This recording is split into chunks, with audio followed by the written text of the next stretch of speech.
Hello and welcome back. ఈరోజు మనం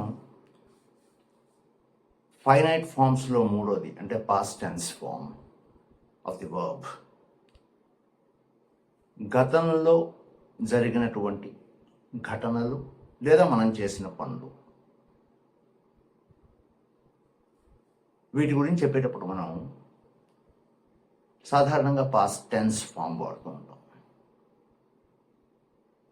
6 ఫార్మ్స్లో infinitive, present tense, past tense. ఈ ఫామ్ అంటే ఆమె పాడింది, నేను వెళ్ళాను, నువ్వు వచ్చావు, వాడు పాస్ అయ్యాడు. గతంలో ఓకే, ఒక సంఘటన కానీ అంటే ఏదైనా జరిగింది, గతంలో జరిగింది కానీ మనం చేసింది కానీ చెప్పేటప్పుడు ఈ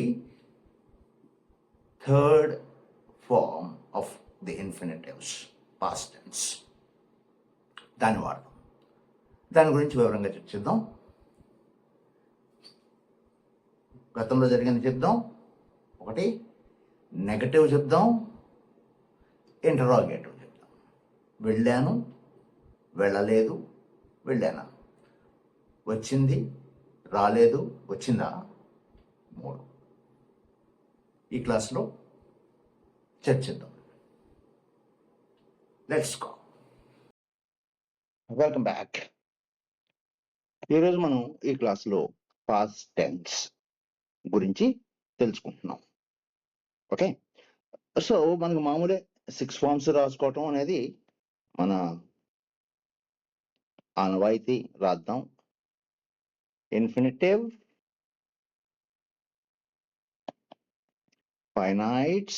ఫైనైట్స్ లో మీకు తెలుసు కదా, ప్రెజెంట్ టెన్స్ ఆల్రెడీ డిస్కస్ చేసాం, present tense form already discuss చేసాం. ఇది పాస్ట్ టెన్స్ ఫార్మ్. పార్టిసిపుల్స్ చివరి 2, ఇదేమో పాస్ట్ పార్టిసిపల్, ప్రెజెంట్ పార్టిసిపల్. ఏదో ఒక వర్బ్ని తీసుకుందాం. సి అనే వర్బ్ని తీసుకుందాం. ప్రెజెంట్ టెన్స్ లో see, they see, he sees, then saw, seen, seeing. ఇవి 6 ఫార్మ్స్. ఓకే, ఇదేమో will see, can see, may see, must see కి ఈ సీ వాడతాం. They see, we see, they see every day, we see every day. Rama and Sita see every day. He sees every day. She sees every day. It sees every day. Rama sees every day. Sita sees every day. చూడండి, ఇదేమో ఈ C, ఈ present tense లో ఇది plural, present tense లో ఇది singular. కానీ మనం ఇవాళ దీని గురించి డిస్కస్ చేస్తున్నాం, పాస్ట్ టెన్స్ గురించి డిస్కస్ చేస్తున్నాము. ఓకే, తెలుగులో మన తెలుగే చాలా ఇంపార్టెంట్ అండి అర్థం చేసుకోవటానికి. తెలుగులో ఆమె వెళ్ళింది అని చెప్పాలి. ఆమె వెళ్ళింది. ఎప్పుడు? నిన్న. ఓకే, టైం కూడా రాద్దాం. మొన్న, గత నెల, గత వారం. చూడండి, ఇక్కడ మనం ఒక్క సంఘటన, జరిగినటువంటి ఒక్క ఘటన గురించి మాత్రమే చెప్తున్నాం. దాన్ని మాత్రం గుర్తుపెట్టుకోండి. ఆమె వెళ్ళింది. ఓకే, ఎప్పుడు వెళ్ళింది? నిన్న, మొన్న, కొంతసేపటి క్రితం, ఒక్క సెకండ్ క్రితం, ఒక గంట క్రితం, ఏదో ఒకటి ఇలాగా గతానికి సంబంధించినటువంటి కాలము మనం చెప్తున్నాం ఇక్కడ. ఓకేనా? ఇలా ఈ వాక్యాన్ని నిర్మించాలంటే మనం ఏం చేయాలి? ఆమె వెళ్ళింది. She will go, she will see, ఇలా చెప్దాం. వెళ్ళింది అంటానికి గో, వెళ్ళింది అంటానికి గో. షీ విల్ గో అంటే ఏమవుతుంది? రేపు వెళ్తుంది, ఎల్లుండి వెళ్తుంది. షీ కెన్ గో అంటే వెళ్ళగలదు, షీ మే గో అంటే వెళ్ళొచ్చు, షీ మస్ట్ గో అంటే వెళ్ళాలి. షీ గోస్ అన్నాం అనుకోండి, ప్రతిరోజు వెళ్తుంది. She goes to temple everyday. కానీ ఇక్కడ మనం చెప్పింది వెళ్ళింది. దీనికి ఇదిగో ఈ ఫామ్ వాడతాం. ఇక్కడ ఉన్నటువంటి పాస్ట్ టెన్స్ ఫామ్ ఈ కేసులో వాడాలి. She went. ఎప్పుడు? నిన్న, ఎస్టర్డే. She went yesterday. ఓకేనా? కాన్సెప్ట్ అర్థమైందా? కాన్సెప్ట్ అర్థమైందా? నిన్న నేను తిన్నాను అని చెప్పాలి. మేము తిన్నాము. ఏం తిన్నాము అనే దాని గురించి ఇంటర్మీడియట్ లెవెల్లో తెలుసుకుందాం. మేము తిన్నాం ఎప్పుడు? గత వారం. గత వారం తిన్నాం. ఏం తిన్నాం? కాసేపు ఆగుదాం. చెప్పండి. తిన్నాము గతానికి సంబంధించింది కదా. విల్ ఈట్ అన్నాం అనుకోండి, భవిష్యత్తుకి అయిపోయింది. కెన్ ఈట్ అంటే ఎబిలిటీ అయిపోయింది. మే ఈట్ పాసిబిలిటీ అయిపోయింది. మస్ట్ ఈట్ ఆబ్లిగేషన్ అయిపోయింది. ఓకే, కాబట్టి ఇక్కడ ఈ కేసులో దీన్ని ఇక్కడ వాడలేం, ఇలా వాడలేం. పోనీ దీన్ని వాడదామా? ప్లూరలే కదా ఇది. మేము అంటే వి తోటి ఈ సి ఈట్ అనేది అగ్రీ అవుతుంది కదా. ఈ వి తోటి ఈట్ అనేది కూడా అగ్రీ అవుతుంది కదా. వాడదామా? వి ఈట్ అంటే ఏమవుతుంది? మేము తింటాము. ఎప్పుడు? ప్రతిరోజునో, లేకపోతే ప్రతి వారమునో, ప్రతి నెలలో. ఆ కాంటెక్స్ట్ లో దీన్ని వాడతాం. కానీ తిన్నాము కదా, కాబట్టి ఇక్కడ అది వాడాలి. సో ఏమవుతుందండి? ఇప్పుడు ఏమవుతుంది? రాద్దామా 6 ఫార్మ్స్? ప్రతి verb కి 6 ఫార్మ్స్ తెలుసుకుని ఉండటం చాలా important. Eat, eats, ate, eaten, eating. So ఇది రాయాలి. we ate ఎప్పుడు తిన్నారు? Last week. గత వారం కదా, last week. we ate last week.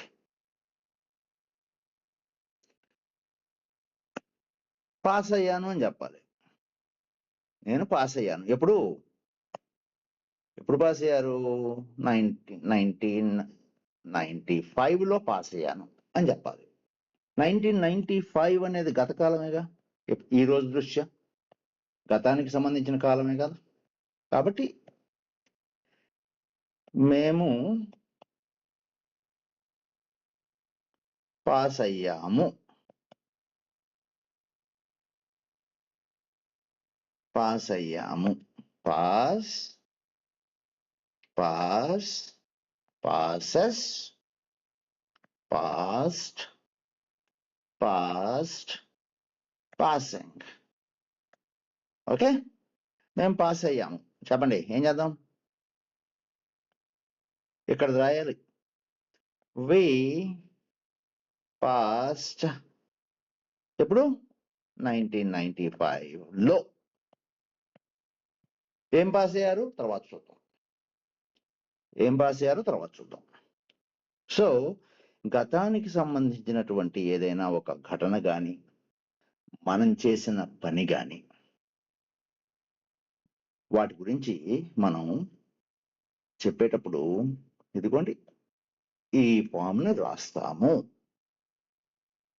Okay, అర్థమైంది అనుకుంటున్నాను. ఏ ఫామ్ రాస్తాం? పాస్ట్ ఫామ్ రాస్తాం. సరే, ఇప్పుడు ఒక ఎగ్జాంపుల్ చూద్దాం. ఇంకో ఎగ్జాంపుల్ చూద్దాం. India world cup, Indian cricket team నా ఉద్దేశంలో. మేము ఎప్పుడు పూర్వకాలం మనుషులం కాబట్టి 1983లో ఇండియా గెలిచింది. దేన్ని? ప్రపంచ కప్ని. ఆ ప్రపంచ కప్ సంగతి తర్వాత చూద్దాం. ఇండియా గెలిచింది. భారతదేశం గెలిచింది. ఇప్పుడు 1983లో గెలిచింది. గెలవటానికి ఏమందాం? వర్బ్ ఏంటి? విన్. 6 ఫార్మ్స్ వచ్చు కదా మీకు already. Win, wins, won, won, winning. చెప్పండి, ఏం చేద్దాం? గెలిచింది ఇక్కడ రాయాలని ఆల్రెడీ తెలుసుకున్నాం మనం. So India won in 1983. Correct. వచ్చే సంవత్సరం గెలుస్తుంది అని చెప్పాలంటే, ఇండియా వచ్చే సంవత్సరం గెలుస్తుంది అని చెప్పాలంటే ఇప్పుడు ఈ 1 కాస్త ఏమవుతుంది? ఏం చేద్దాం అక్కడ? Will win. వచ్చే సంవత్సరం గెలవగలదు. వచ్చే సంవత్సరం గెలవగలదు అన్నాం అనుకోండి, అప్పుడు India can win next year. గెలవచ్చు అన్నాం అనుకోండి, అప్పుడు మే విన్ నెక్స్ట్ ఇయర్. గెలవాలి అన్నాం అనుకోండి, అప్పుడు మస్ట్ విన్ నెక్స్ట్ ఇయర్. ఎప్పుడు గెలుస్తుంది, ప్రతిసారి గెలుస్తుంది ఇండియా. ఇప్పుడు ఇండియా అనేది అప్పుడు ఏంటి అర్థం?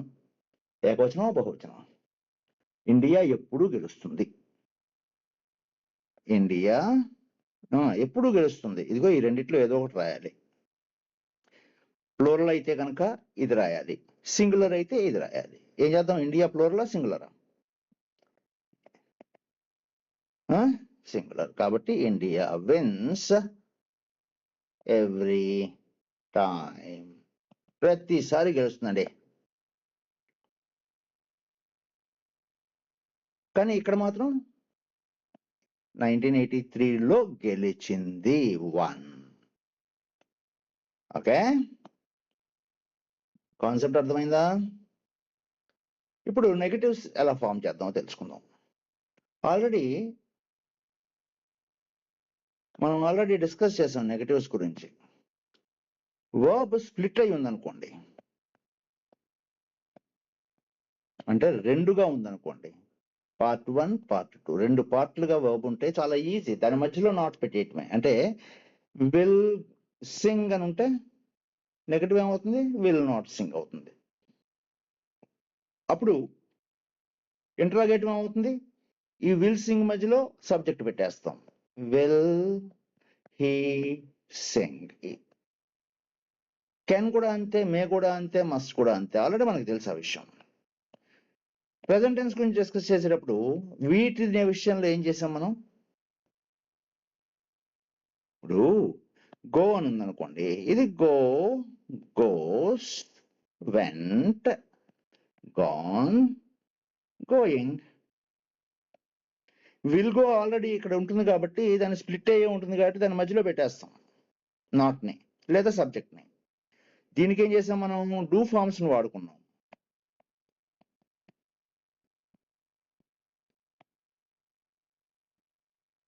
ఓకే, గోని ఎలా రాసాం? డూ గో కింద రాసాం. గోస్ ని డస్ గో కింద రాసాం. ఇలా ఇదే లైన్స్ లో వెంటని ఏం రాద్దాం? Did go. Correct, did go. ఈ గో గుర్తుపెట్టుకోండి, ఇది ఇన్ఫినిటివ్ గో. ఎందుకని? ఇది ఫైనైట్ ఆల్రెడీ, ఇది కూడా ఫైనైట్. చూడండి ఇక్కడ ఉన్నాయి ఇవి రెండు ఫైనైట్లు పక్క పక్కన ఉండకూడదు. ఒక ఫైనైట్ రాసిన తర్వాత నాన్ ఫైనైట్ ఫామ్ ఇదిగో ఇక్కడ రాసేస్తున్నాం నెగటివ్స్ కి, ఇంటరాగేటివ్స్ కి. సో ఇదే లైన్స్ లో మనం తెలుగులో కొన్ని వాక్యాలు రాద్దాం, వాటిని ఇంగ్లీష్ లో ఎలా రాయాలో చూద్దాం. ఓకేనా? డూ ఫార్మ్స్ ని నెగటివ్స్ కి, ఇంటరాగేటివ్స్ కి వాడుకుంటాం. ముందు ఏ వర్బ్ తీసుకుందాం? సాంగ్, సింగ్ తీసుకుందామా? Sing, again sing, sings, sang, sung, singing. అలాగే డూ ఫార్మ్స్ కూడా తీసేసుకున్నాం ఇక్కడ. Do, does, did, done, doing.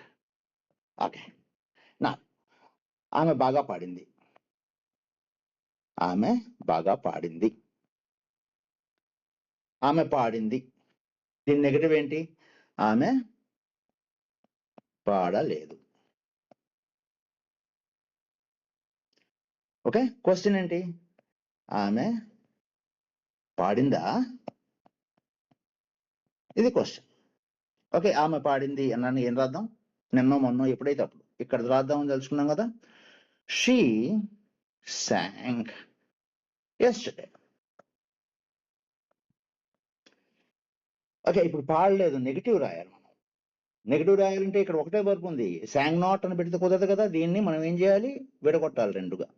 ఈ sang ని ఎలా విడగొట్టాలనుకున్నాం? ఇదిగోండి, ఇక్కడ డిడ్ ఉంది, ఆ తర్వాత ఈ సింగ్ యొక్క infinitive form did sing.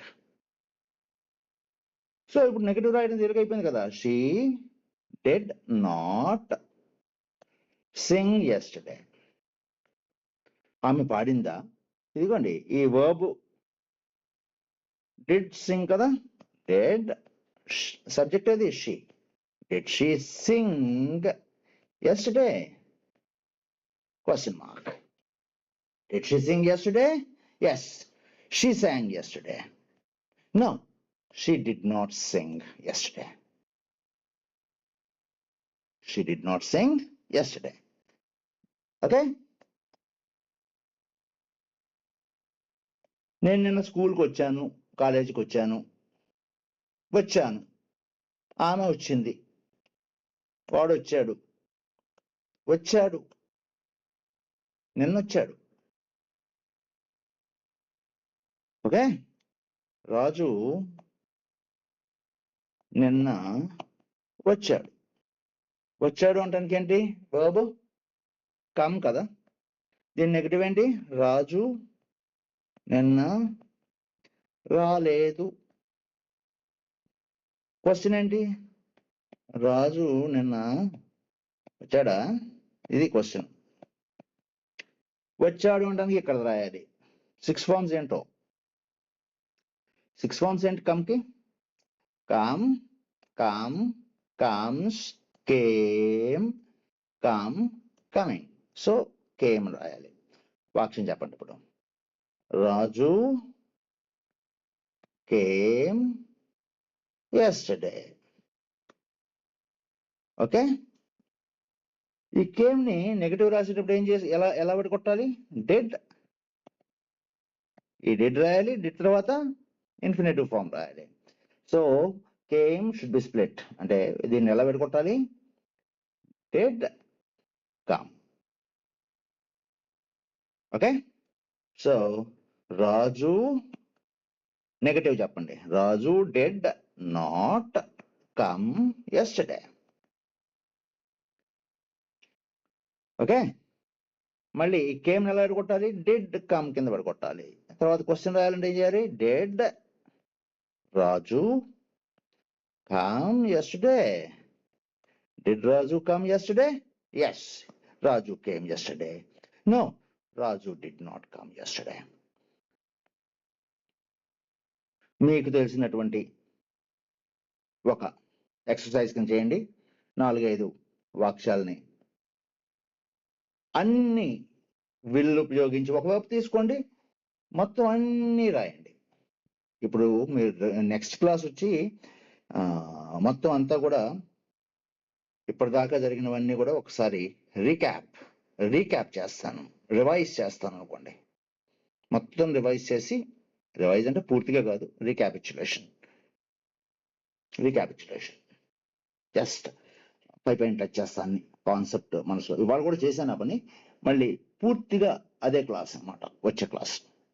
So మీరు ఒక 5 sentences using past tense రాయండి. First sentence past tense sentence, 2 past negative sentence, 3 interrogative sentence. Okay, practice చేయండి. All the very best.